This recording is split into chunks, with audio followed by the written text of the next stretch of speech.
Hi friends, இன்னைக்கு நம்ம டேஸ்டான காடை பிரியாணி வந்து செய்ய போறோம்.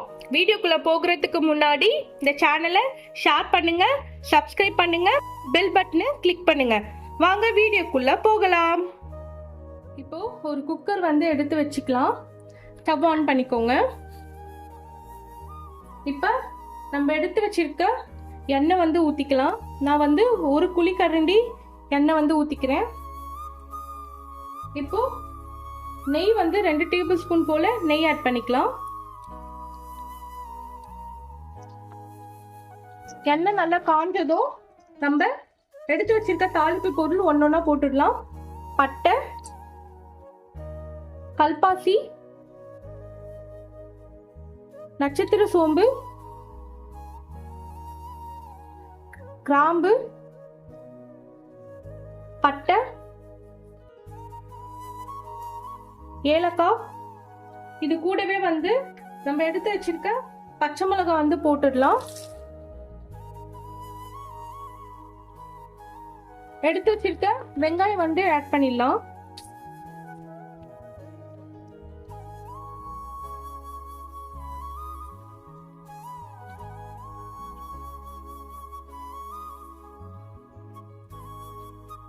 இப்ப வெங்காயம் போட்டுட்டு நல்லா வந்து கலந்து விடுங்க.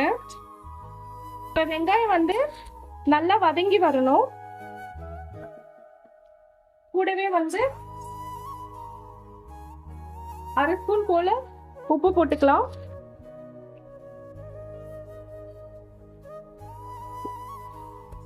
இப்ப வெங்காயம் நல்லா வதங்கி வந்து வரட்டும். இப்போ நம்ம போட்டிருக்க ஆனியன் வந்து நல்லா வதங்கி வந்திருக்கு. இங்க பாருங்க. இப்போ இது கூடவே வந்து நம்ம எடுத்து வச்சிருக்க இஞ்சி பூண்டு பேஸ்ட் வந்து ஆட் பண்ணிக்கலாம். 2 ஸ்பூன் போல இஞ்சி பூண்டு பேஸ்ட் வந்து போட்டுக்கோங்க. இப்ப நல்லா கலந்து விடுங்க. கூடவே நம்ம எடுத்து வச்சிருக்க புதினா கொத்தமல்லியும் வந்து ஆட் பண்ணிக்கலாம். இப்போ இஞ்சி பூண்டு அந்த பச்சை வாசனை எல்லாம் போய் நான் போட்டிருக்க புதினா கொத்தமல்லி எல்லாமே சேர்ந்து நல்லா வதங்கி வந்திருக்கு பாருங்க. இப்போ வந்து இந்த ஸ்டேஜில் வந்து நம்ம எடுத்து வச்சிருக்க காடை வந்து ஆட் பண்ணிடலாம்.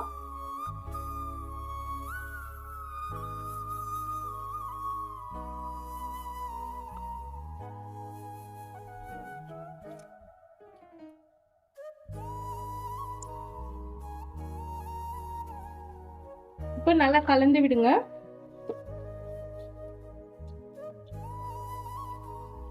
இது கூடவே நம்ம எடுத்து வச்சிருக்க மசாலா எல்லாமே போட்டுடலாம். 2 ஸ்பூன் போல தனி மிளகாய் பொடி போட்டுக்கலாம்.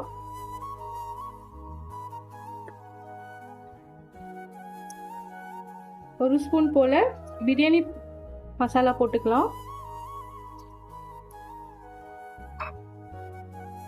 இப்ப இது எல்லாமே சேர்ந்து நல்லா கலந்து விடுங்க. கூடவே வந்து நம்ம எடுத்து வச்சிருக்க 1/2 கப் தயிர் வந்து ஆட் பண்ணிக்கலாம்.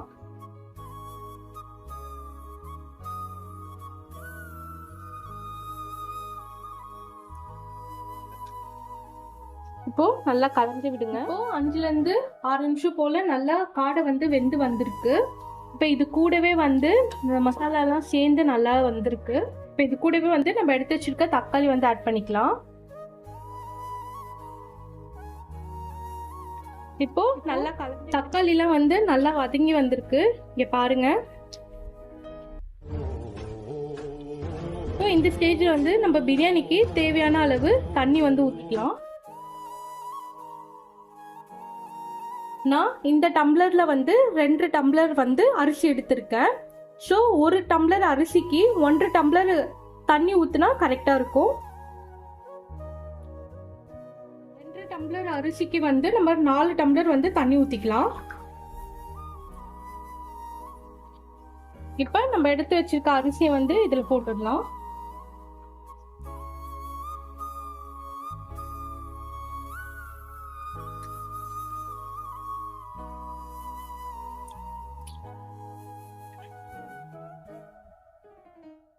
இப்போ நல்லா கலந்து விடுங்க.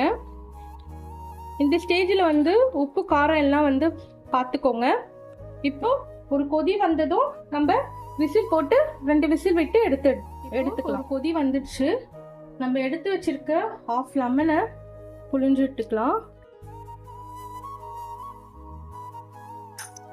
நல்லா கலந்துடுங்க.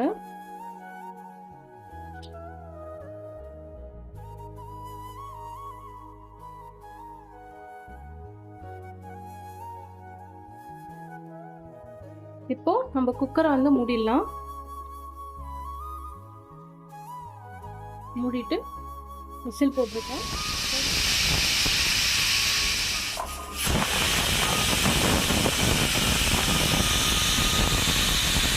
ரெண்டு விசிலுக்கு அப்புறம் நம்ம குக்கரை ஓபன் பண்ணி பார்க்கலாம் பிரியாணி எப்படி வந்திருக்குன்னு.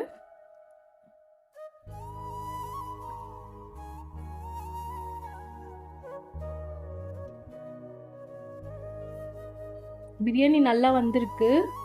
வாசனை ரொம்ப நல்லா வருது பாருங்க. நல்லா உதிரி உதிரியா நல்லா வந்திருக்கு. இப்போ டேஸ்டான காடை பிரியாணி ரெடி. வந்து ரெடி ஆயிடுச்சு. இந்த டிஷ் வந்து நீங்கள் கண்டிப்பாக எல்லாருமே ட்ரை பண்ணி பாருங்கள். எல்லாருக்குமே ரொம்ப பிடிக்கும். ட்ரை பண்ணி பார்த்துட்டு எனக்கு கமெண்ட்ஸில் எப்படி இருக்குன்னு சொல்லுங்கள். மீண்டும் ஒரு வீடியோவில் சந்திப்போம்.